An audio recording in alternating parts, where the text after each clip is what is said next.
Hello दोस्तों, welcome to science classes. आज की वीडियो में हम समझेंगे कि फ्रिक्शन यानी कि घर्षण होता क्या है। हम बहुत सारे एग्जाम्पल देखते हैं कि गाड़ी चल रही है तो वो अपनी रोड से फिसल अलग नहीं होके कहीं फिसल नहीं जा रही है, कहीं कुछ नहीं हो जा रहा है। किस वजह से? हम कहते हैं फ्रिक्शन है। एक्चुअल में समझेंगे कि फ्रिक्शन होता क्या है। मैं आपको समझाता हूं। जैसे कि मान लेते हैं कि एक सरफेस ये है। देखिए, फ्रिक्शन के लिए फ्रिक्शन एक क्या है? कांटेक्ट फोर्स है। कांटेक्ट फोर्स का मतलब क्या होता है? कांटेक्ट का फोर्स का मतलब होता है जब कोई दो बॉडी कांटेक्ट में आते हैं और एक दूसरे पर फोर्स लगा रहे होते हैं तो वह फोर्स क्या होता है बेटा? कांटेक्ट फोर्स होता है। नॉन कांटेक्ट फोर्स क्या होते हैं? नॉन कांटेक्ट फोर्स बेटा वो होते हैं जिसमें बॉडी कांटेक्ट में नहीं आए। जैसे ये है, अगर ये मानते हैं मार्कर क्या हुआ? देखो यहां पर नीचे है, इसमें गिर गया। कैसे गिर गया? उसने खींचा तो नहीं, लेकिन फिर भी नीचे गिर गया। कैसे? Due to gravity. और ग्रेविटी कैसा फोर्स है बेटा? ग्रेविटी क्या? अब ये बताओ, ग्रेविटी, चलो हम नीचे लगे हुए हैं तो ग्रेविटी की वजह से। आप कहोगे हम और नीचे जमीन कांटेक्ट में है तो कांटेक्ट फोर्स। कोई कांटेक्ट फोर्स नहीं है। क्यों? क्योंकि हम जैसे ही बॉल को ऊपर उछालेंगे तो ऊपर उछाल के वो नीचे क्यों आती है? उसको कौन खींच रहा है? तो उसको कौन खींच रहा है? उसको अर्थ की ग्रेविटी खींच रही है। तो ग्रेविटी कैसा है? Non contact force. फ्रिक्शन क्या है? Contact force. बिना कांटेक्ट में आए फ्रिक्शन नहीं लग सकता। ठीक है, तो देखिए समझिए, ये एक सरफेस है, दूसरा सरफेस ये है। अगर मैं मान के चलूं कि ये मैं इसको मूव कर रहा हूं आगे की तरफ, इसे मूव कर रहा हूं आगे की तरफ, तो इसको मुझे फोर्स देना पड़ेगा। लेकिन इसी बॉडी पर जस्ट नीचे जो ये सरफेस है, ये क्या लगा रही होगी? अपोजिट में एक फोर्स लगा रही होगी, जो क्या काम करती है? इसको रोकने का काम कर रही है। ठीक है, मैं इसको आगे बढ़ा रहा हूं, लेकिन वो अपोजिट में एक फ्रिक्शन लग रहा है जो उसको रोक रहा है। ठीक है, तो ये होता है फ्रिक्शन। फ्रिक्शन में क्या होता है? जो दूसरी कांटेक्ट वाली बॉडी होती है, ये पहले क्या होते हैं? एक दूसरे के साथ ओवरलैप होता है। ओवरलैप होने के बाद जितना कांटेक्ट में होगा, जितनी ज्यादा बॉडी एक दूसरे के कांटेक्ट में होगी, उतना ज्यादा फ्रिक्शन लगेगा, क्योंकि इनके बीच में इंटरलॉक हो जाएगा। इस वजह से क्या होगा? मूव कराना बहुत टफ पड़ेगा। तो इस वजह से क्या होगा? अगर दो बॉडी आपस में कांटेक्ट में है और वो भी ज्यादा कांटेक्ट में है, तो क्या होगी? फ्रिक्शन क्या होगा? ज्यादा लगेगा। और फ्रिक्शन को ओवरकम करना है तो फिर हम उसके लिए बहुत सारी प्रोसेस करते हैं। आपको सिंपल सा समझ आया? सिंपल सा मैं समझा देता हूं। देखो, एक सरफेस नीचे का मान लिया ये है, ठीक है, इस पे जमीन है, जमीन पे मैंने एक ब्लॉक लिया। मान लिया ये ब्लॉक कहीं से आया हुआ है, इस ब्लॉक को मैंने इस जमीन पर क्या करा? रखा। ठीक है, अब मैं क्या कर रहा हूं? इसको पीछे से अपने हाथों से क्या कर रहा हूं बेटा? फोर्स दे रहा हूं। फोर्स किस तरफ है? जस्ट आगे की तरफ, ऐसे आगे की तरफ धकेल रहा हूं, पुश कर रहा हूं ऐसे की तरफ। तो ये जब करता हूं तो आप देखोगे कि बहुत ज्यादा फोर्स लग रहा है, बहुत ज्यादा फोर्स लग रहा है, बहुत ज्यादा फोर्स लग रहा होता है। तो क्या, किस वजह से लग रहा है? इस पे एक जमीन जो है, सरफेस जो है, इस पे जस्ट अपोजिट की तरफ एक फोर्स लगा रही होगी। फोर्स लगा रही होगी, वो फोर्स क्या कहलाता है बेटा? आपका फ्रिक्शन, जैसे हिंदी में कहते हैं घर्षण। ठीक है, तो देखिए तो फ्रिक्शन क्या काम कर रही है? हम इसको मूव करा रहे हैं और फ्रिक्शन क्या कर रही है? जस्ट अपोजिट लग रही है, यानी कि तुम भाई मूव मत करो। तो फ्रिक्शन का काम होता है रोकना। फ्रिक्शन का काम क्या है बेटा? रोकना। अगर मूव कर रही है बॉडी तो उसको क्या करेगी? रोकेगी। जैसे एक एग्जांपल देखते हैं, बॉल, आप क्रिकेट खेलते होंगे या कोई सा भी गेम खेलते हैं, तो आप क्या करते हैं? शॉट मारा, शॉट मारने के बाद बॉल जा रही है, जाते आते घास के मैदान पे जा रही है, एंड में रुक क्यों जा रही है?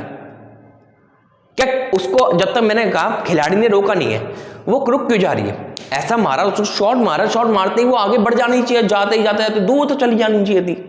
क्यों रुकी? क्योंकि क्या हुआ? बॉल जब मूव कर रही थी तो इस पे जो ग्राउंड था, ग्राउंड की जो घास थी, उसने क्या लगाया? जस्ट अपोजिट में इसकी फ्रिक्शन। बॉल मूव कर रही थी आगे की तरफ, फोर्स लग रहा था आगे की तरफ, फ्रिक्शन क्या कर रहा था? पीछे की तरफ। तो फ्रिक्शन क्या करते जाएगा, इसकी स्पीड को कम करते जाएगा और एंड में बॉल क्या हो जाएगी बेटा, रुक जाएगी।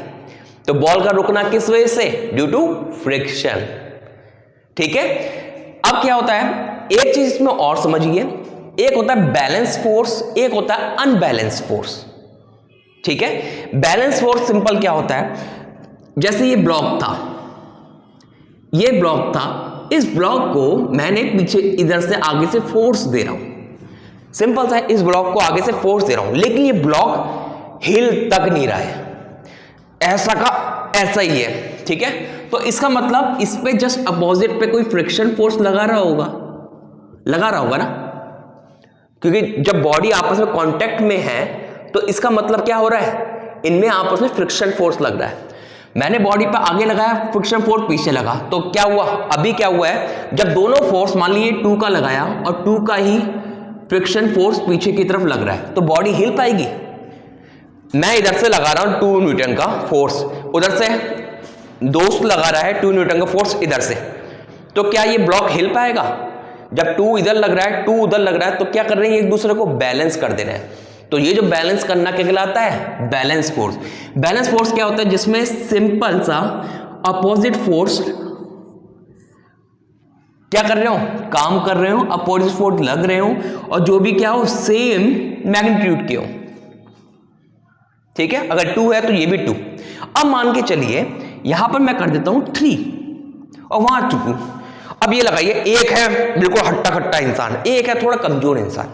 ठीक है, सिंपल सा मान के चलते हैं। अब ये ताकत लगा रहा है, 3 न्यूटन का फोर्स लगा रहा है, उधर से वो बेचारा 2 न्यूटन का फोर्स लगा रहा है। ठीक है, तो कब तक रोक लेगा, नहीं रोक पाएगा, 2 तक तो रोक लेगा, जिसका 1 न्यूटन बच गया, यानी कि 3 - 2 = 1 न्यूटन। ये 1 न्यूटन किसका है, इसका, तो ये 1 न्यूटन फोर्स से क्या कर जाएगा, आगे क्या करते जाएगा, धकेलते जाएगा। तो ये जो फोर्स होता है वो होता है अनबैलेंस्ड फोर्स। ठीक है, फ्रिक्शन फोर्स क्या होगा, जब तक वो उसको रोक रहा है जब तक तो चलो ठीक है, तो इससे कहते हैं स्टैटिक फ्रिक्शन। वो फोर्स जब तक वो ब्लॉक को रोके पड़ा है तो वो कहता है स्टैटिक फ्रिक्शन। ठीक है, एक लिमिट आती है जिसके बाद क्या होता है बेटा, वो ब्लॉक क्या होता है, बढ़ जाता है, यानी कि ये जो बाहर वाला फोर्स है वो फ्रिक्शन फोर्स से क्या हो गया, ज्यादा हो गया। तो इतना कॉन्सेप्ट आप समझ गए होंगे कि फ्रिक्शन में होता क्या है। एक्चुअल में फ्रिक्शन में 2 बॉडी कांटेक्ट में आती है, सिंपल समझिए। ठीक है, अब मैं इसको जरा और डीप में ले आता हूं। देखो, अगर मान के चलो, मैंने क्या कहा, फ्रिक्शन के लिए 2 बॉडी को आपस में कांटेक्ट में आना चाहिए। अब मान के चलिए ये है आपकी रोड, ये रोड है आपकी, सिंपल। रोड में मैं बैग क्या करता हूं, बर्फ डाल देता हूं, चारों तरफ क्या कर दी, आइस कर दी, ये आइस कर दी। ठीक है, इसके ऊपर आपकी क्या आ गई, हम मान लेते हैं मोटरसाइकिल आ गई, कुछ ऐसी मान लीजिए, साइकिल टाइप, कुछ ऐसा टाइप मान लीजिए। ठीक है, अब देखिए फ्रिक्शन लगना कहां था। अगर नॉर्मल डेज की बात करें तो नॉर्मल डेज में क्या होता है कि रोड में और टायर्स के बीच में,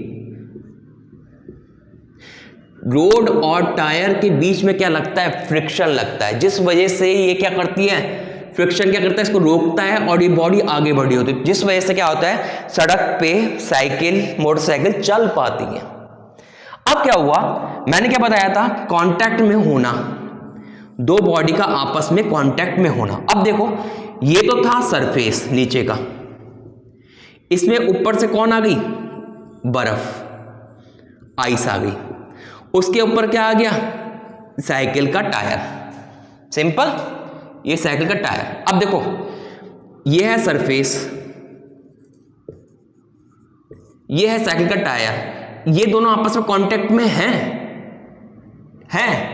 नहीं है, क्यों, क्योंकि इनके बीच में क्या आ गया, आइस। जब 2 बॉडी के बीच में कुछ आ गया तो उस वजह से क्या होगा, फ्रिक्शन। क्या बताया मैंने, फ्रिक्शन बताया बॉडी से बॉडी का कांटेक्ट, इसमें कांटेक्ट नहीं है तो क्या हो जाएगा बेटा, इसमें क्या आपने देखा होगा, गाड़ियां क्या होते हैं, फिसलते फिसलते खाई में गिर जा रही है, होता है, क्योंकि फ्रिक्शन ही क्या करता है, आपको रोड में रोके रखता है। मैं चल रहा हूं ना, मैं चल रहा हूं, किस वजह से, क्योंकि यहां फ्रिक्शन है। अगर यहीं पर आइस कर दूं तो मेरे और नीचे जो सरफेस है उसके बीच में कांटेक्ट हट जाएगा, तो मैं क्या फिसल जाऊंगा, होगा नहीं होगा।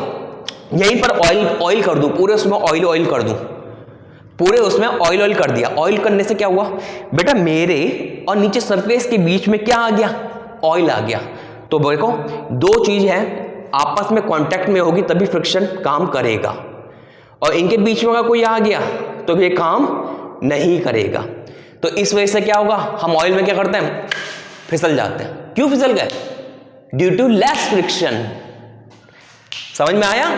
देखो बेटा, तो यहां पर आइस आ गई थी, तो इस वजह से क्या हुआ, फ्रिक्शन बना नहीं। फ्रिक्शन बनने से क्या हुआ, ये गाड़ी स्लिप होते होते होते होते खाई में गिर जाती है, कभी कहीं गिर जाती है, यहां पर फ्रिक्शन लगेगा। सिंपल समझ गए।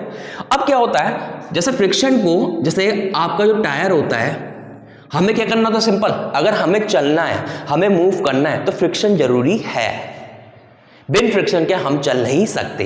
तभी आपने टायर में देखा होगा, देखिए ऐसे कोई टायर होता है, टायर में ऐसे से कटे होते हैं, ऐसे कटे होंगे, ऐसे कटे होंगे, ऐसे ऐसे से कटे होंगे, ऐसे निशान होते हैं, आपने अपने टायर में देखिएगा, ऐसे कटे होंगे, थ्रेड टाइप कटे होंगे। तो ये कटने का काम क्या होता है बेटा, ये क्या करता है, ये फ्रिक्शन को इंक्रीज कर देता है। अगर फ्रिक्शन अच्छा होगा, फ्रिक्शन इंक्रीज होगा, तो क्या होगा, ग्रिप अच्छी होगी, सड़क से आप कांटेक्ट अच्छा होगा। सड़क से कांटेक्ट अच्छा होगा तो आपकी बाइक स्लिप करेगी, आपकी बाइक स्लिप नहीं करेगी।